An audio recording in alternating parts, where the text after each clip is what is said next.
कुमारी अनिता हमारे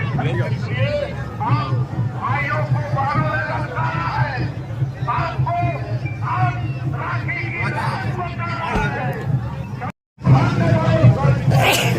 बिल्कुल करीब से दिखाने का प्रयास कर रहे हैं और मुंगेर लोकसभा से दिखाने का प्रयास कर रहे हैं।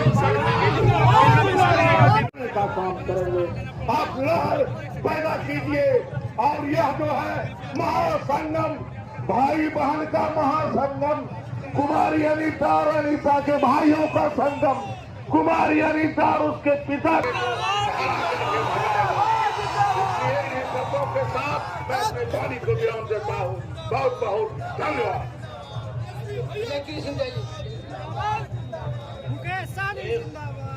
सभा का आयोजन जो किया गया है, यह आम सभा 13 तारीख को एक वोट कुमारी अनीता जी को देने का काम करें और कांग्रेस पार्टी लोकसभा क्षेत्र के सर्वांगीण और चतुर्दिक विकास के लिए सतत तन मन से प्रयासरत रहूंगी।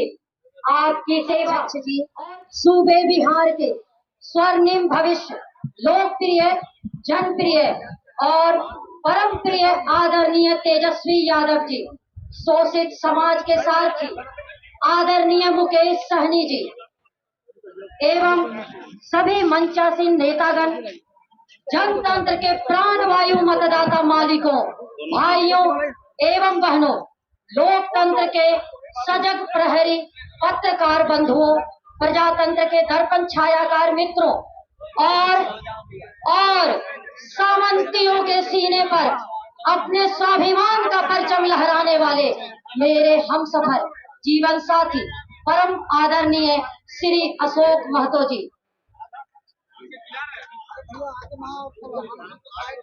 आज के हालात पर, आवाम के मामलात पर और मुल्क के जलते हुए सवालात पर अहम अंदाज से रोशनी डालने के लिए मानस गगन के राजहंस तेजस्वी यादव जी यहाँ स्वयं मौजूद हैं।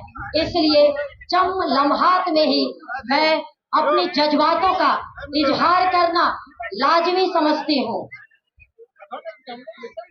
चानन की इस पावन वसुंधरा पर माँ जलप्पा के आंगन में, महर्षि श्रृंगी ऋषि के प्रांगण में कोटि नमन करती हूँ। प्रजातंत्र का महापर्व महासमर लोकसभा का चुनाव आपके दहलीज पर दस्तक दे रहा है। चुनाव लोकतंत्र की कसौटी है, आत्मा है और आपका बहुमूल्य वोट जनतंत्र का आधारशिला है। मेरे आराध्य लालू यादव जी ने मुझे इंडिया गठबंधन का प्रत्याशी बनाकर आशीर्वाद दिए हैं, इसलिए मैं आपके चौखट पर सजदा करने के लिए आई हूँ। यह चुनाव एक चुनौती है जिसे स्वीकार करना आप सबों का फर्ज और कर्तव्य है। सवाल किसी व्यक्ति का नहीं, किसी जाति का नहीं, किसी धर्म का नहीं, किसी मजहब का नहीं, सवाल जमहूरियत का है, लोकतंत्र का है, अखंड भारत का है। सवाल बाबा भीमराव अंबेडकर द्वारा प्रदत्त भारतीय संविधान का है। सवाल हमारी अस्मिता का है, शिरकत का है, मोहब्बत का है, अमानत का है। सवाल आपके घर आंगन की बेटी के ताज का है। और उससे भी बड़ा सवाल युवा हृदय के तरंगित उमंग तेजस्वी यादव और मजलूमों के मसीहा लालू यादव जी के नाज का है। लोकतंत्र में सियासत जनता की होती है, जनता सर्वोपरि है, फैसला जनता की अदालत में होती है। हमारे बिहार के युवा नेता, लाखों युवा को नौकरी देने वाले नेता प्रतिपक्ष छोटे भाई तेजस्वी प्रसाद यादव जी, इस कार्यक्रम में उपस्थित आप सभी के लोकप्रिय प्रत्याशी बहन कुमारी अनीता जी, आज आप देख रहे हैं कि किस तरीके से देश में छोटे लोगों को, गरीब पिछड़े लोगों को दबाया जा रहा है, बड़े को बड़े किया जा रहा है, गरीब को गरीब बनाया जा रहा है। साथियों, आज देखिए ये भारत में मोदी जी का सरकार ने आज संविधान को नहीं मान रहे, किसी की बनी हुई सरकार को गिरा दे रहे हैं, किन्हीं को विधायक को खरीद ले रहे हैं, किन्हीं के सांसद को खरीद ले रहे हैं, क्योंकि उनके पास पैसा है। इसलिए साथियों, ये देश पैसे पे नहीं, ये देश का जनता जो है वही मालिक है, और जनता जो निर्णय लेगा उसको सबको मानना पड़ता है। लेकिन ये जनता की आवाज को, जनता का हक अधिकार के लिए लड़ाई नहीं लड़ना चाहते हैं, ये अडानी अंबानी के लिए काम करना चाह रहे हैं। साथियों, इसलिए मैं आप लोगों से आग्रह करूंगा कि मजबूती से आप सभी का लोकप्रिय प्रत्याशी कुमारी अनीता जी हैं, लालटेन छाप से उनका राष्ट्रीय जनता दल के प्रत्याशी है। आप सबसे अपील करने के लिए आया हूं कि भारी मतों से इनको जिताकर और दिल्ली तक पहुंचाइए, और आपके हक अधिकार के लिए हम लोग संघर्ष करेंगे। साथियों, आज देखिए मोदी जी आए थे और आपसे कहे थे कि हम आपके अच्छे दिन लाएंगे। क्या आपके अच्छे दिन आए? क्या उन्होंने कहा कि हर साल 2 करोड़ युवा को नौकरी देंगे। क्या युवा को नौकरी मिला? क्या ये खाते में देंगे 15-15 लाख रुपया? क्या 15 लाख रुपया मिला? क्या उन्होंने कहा कि गरीब को पक्का मकान बना के देंगे।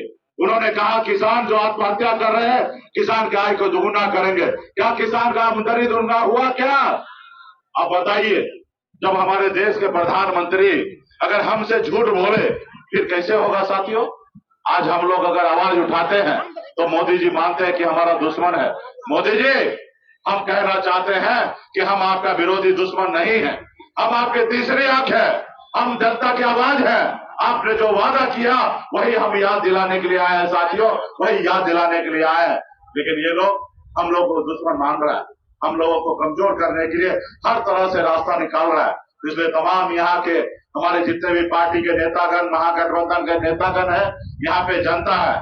साथियों, इस देश में 3 तरह के लोग होते हैं। एक वो लोग जो बहुत अमीर है, जिनको आपसे कोई लेना देना नहीं है, और दूसरा वो लोग है जो रात में क्या खाएंगे, कल क्या खाएंगे, उनको पता नहीं है, उसके चक्कर में वो परेशान रहते हैं। और तीसरा आप जैसे लोग हैं जो नेता की बातों को सुनने के लिए आते हैं। आपको सोचना है कि मोदी जी 10 साल से सत्ता में रहे हैं, आज उन्होंने अच्छा काम किए कि नहीं किए, ये निर्णय आपको लेना है। आज देखिए मोदी जी के पास कोई बोलने के लिए बात नहीं है। आज वो देश में सिर्फ हिंदू मुसलमान मंदिर मस्जिद कर रहे, जनता को विकास की बात नहीं कर रहे कि 10 साल में उन्होंने सत्ता में रहकर कितना नौकरी दिया, कितना बेरोजगार को नौकरी दिया, वो बताने के लिए तैयार नहीं है। इसलिए साथियों, आप मालिक हैं, आपको निर्णय लेना है कि हमारा देश कैसे आगे बढ़े, देश का को लेना है। और यहाँ पे हमारे बहन अनीता जी है, आपके प्रत्याशी, इनको मजबूती से जिताकर इनको दिल्ली भेजिए, और हम लोग लालू प्रसाद यादव जी और राहुल गांधी जी का हाथ को मजबूत करने का काम कीजिए। बहुत बहुत धन्यवाद। राजद की ओर से बराबर प्रचार हो रही है, क्या मामला लेकर, क्या मुद्दा लेकर वोट मांगते पब्लिक के साथ? मुद्दा तो पब्लिक भी जान रही है सारा कि 17 साल नीतीश कुमार की सरकार रही, कोई रोजगार नहीं दे पाए, और 17 महीने में तेजस्वी यादव ने 5 लाख युवकों को रोजगार दिया। वही मुद्दा है कि हम अगर सत्ता में आते हैं केंद्र में तो 1 करोड़ बेरोजगार को रोजगार देंगे, जैसे हमने 17 महीने में 5 लाख को रोजगार दिया है। यही मुद्दा है मेरा। आनंद सिंह, उसके बारे में आप देखिए उसके बाद वो तो बेशर्मी का हद कर दिए ना। जो आदमी उनको 47 उसके घर में रखकर और जेल के अंदर किया, और वही आदमी अभी अपना राजनीतिक लाभ लेने के लिए उसको पेरोल पर छोड़वाया। अरे वो जज बेचारे आज शर्मिंदा हैं जो पेरोल उनका स्वीकृत किया है, कि उन्होंने जो हलफनामा दिया है कि हम पारिवारिक बंटवारा के लिए 15 दिन का पेरोल दिया जाए, और वह जो है जमानत कैंडिडेट का जब्त करवा रहा है हर जगह। वहाँ तो जज बेचारा भी आज शर्मिंदा है कि इसको पेरोल कैसे मिला। तो इसका जो है न्याय मिलेगा, और न्याय उसको भी मिलेगा जो आज कर रहा है कि हम जमानत जब्त कर देंगे। क्या नाम हो गया? परशुराम यादव, पूर्व मुखिया ग्राम पंचायत राजीतो। केवल एक ही है, विकास। जो वादा मोदी जी आज से 10 साल 11 साल पहले किए थे, वो सारे मुद्दे हमारे पास हैं कि हमारी सरकार जब आएगी तो हम 1 करोड़ रोजगार देने का काम करेंगे, जो प्रत्येक वर्ष हर गरीब वाहन को 1 लाख रुपया सालाना देने का काम करेंगे, जो इसी रक्षाबंधन से चालू हो जाएगा। 500 में गैस सिलेंडर देने का काम करेंगे, महंगाई को कम करेंगे, पेट्रोल डीजल के दाम को कम करेंगे। जो जदयू प्रत्याशी ललन सिंह बाहुबली है सरकार में, उनके साथ आप कैसे मुकाबला करेंगे? मुकाबला तो हम डट के कर रहे हैं, मुकाबला तो जनता कर रही है, हम क्या करेंगे? मुकाबला तो जनता कर रही है। आज सारा जनता उनको जवाब देने के लिए एक एक वोट लालटेन पर दबाने के लिए तैयार है, और मोटा मोटी जवाब उनको मिल भी गया है। वो हताश है, निराश है, परेशान है। इस परेशानी का सबसे बड़ा जो आपके आगे में आया, अनंत सिंह को जमीन और बंटवारा के मुद्दे पर निकाला गया है, और आज देश बांटने का वो काम कर रहे हैं। इसलिए तो नीतीश बाबू बोले थे कि ना हम किसी को फंसाते हैं ना किसी को बचाते हैं, और दोनों बात आज सामने है जी। क्या नाम हो गया सर? प्रेम सागर यादव, राजद उपाध्यक्ष, लखीसराय।